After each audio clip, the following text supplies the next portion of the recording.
You know, sometimes the most incredible stories aren't in these massive 1,000-page books or some epic film trilogy. Sometimes a whole epic is just hiding in plain sight, in a place you'd never think to look, like a single sentence on a website. All right, let's get into this. Just look at this. This is the official plot summary for the 2002 Spider-Man movie, right from IMDb. It's only 34 words long, but what I'm going to show you today is how this one sentence has every single piece of a perfect, absolutely timeless hero's journey packed right inside it. And that's really the big question, isn't it? How can a simple summary be so structurally perfect? To figure that out, we've got to break it down piece by piece, and we'll start right at the beginning. So, our story doesn't kick off with superpowers or big action scenes. Nope, it starts with a person. And this sentence is very specific about who this guy is before his entire life gets turned upside down. It all begins right here with this one little word, nerdy. Now, that's not just a random label, it's the foundation for everything. It immediately gives you this picture of an outsider. You know, smart, for sure, but maybe not exactly winning the social game in high school. And then, right on top of that, the sentence adds shy. This just doubles down on that outsider feeling. This is not some bold, confident leader we're meeting.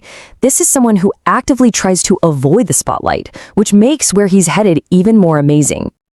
And boom, awkward high school student. That completes the picture. He's not just an outsider, he's the classic everyman. He's relatable, he's flawed, and right now he is completely, totally normal. Now, what's so cool about this is that those 7 words are doing some serious heavy lifting. In storytelling, this is what we call establishing the ordinary world. It's the before picture. It's this crucial first step in pretty much any great hero story, because it gives us a starting point, right? So we can really feel just how far our hero's about to go.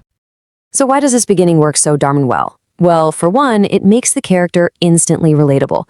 I mean, who hasn't felt nerdy or shy or awkward at some point? It also creates this massive space for him to grow. And honestly, it just makes the transformation that's coming feel so much bigger and more dramatic. But you know how stories go. Every ordinary world has a date with destiny. There's always that one event that just shatters normal and throws our hero onto a path they never saw coming. And there it is. This is the thing, the catalyst, the big event. Notice, it's not a choice he makes, it's a total accident. It's a freak thing that happens to him. This is the exact moment his old world dies and the new one begins. There's no going back from this. So what we're really looking at here is a perfect little chain reaction. It's like a recipe. You take your subject, our nerdy student, you add the catalyst, the spider, they interact through one single event, the bite, and the result? A change that can never, ever be undone. His old life is gone. Period. So the bite happens, and that leads us right into the next phase of the journey, the consequences. Our hero is now fundamentally a different person. This little phrase right here is everything. He gains spider-like abilities. He's not just a nerdy high school kid anymore, not by a long shot. He has literally stepped into a brand new reality, a world with new rules, a world of superpowers. In the classic hero's journey, this moment has a name. It's called crossing the threshold. It's like walking through a one-way door. The hero leaves their normal, familiar world and steps into the great unknown.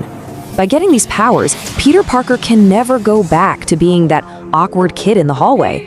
He's crossed a line, and there's no turning back. Okay, but here it is. This is the most important part of the entire sentence. Because having powers doesn't make you a hero. Not at all. A hero needs something more. A hero needs a purpose. And almost always, that purpose is born from pain. This right here, this is the emotional core of the whole story. The tragedy, and we all know it's the death of his Uncle Ben, that is the defining moment. It's the ordeal. It's the fire that takes these random new abilities and forges them into a mission, into a real purpose. I mean, look at the shift this tragedy creates. It's night and day. Before, he had these incredible abilities with no real purpose. He might have even used them for selfish stuff, you know, for personal gain. But after the tragedy, those same abilities are now tied to a mission. That power is now guided by a massive sense of responsibility. And that brings us to the grand finale, the payoff. And that word must is so important. It's not a choice anymore, it's an obligation. The tragedy created a new identity for him. He must use these powers to fight evil.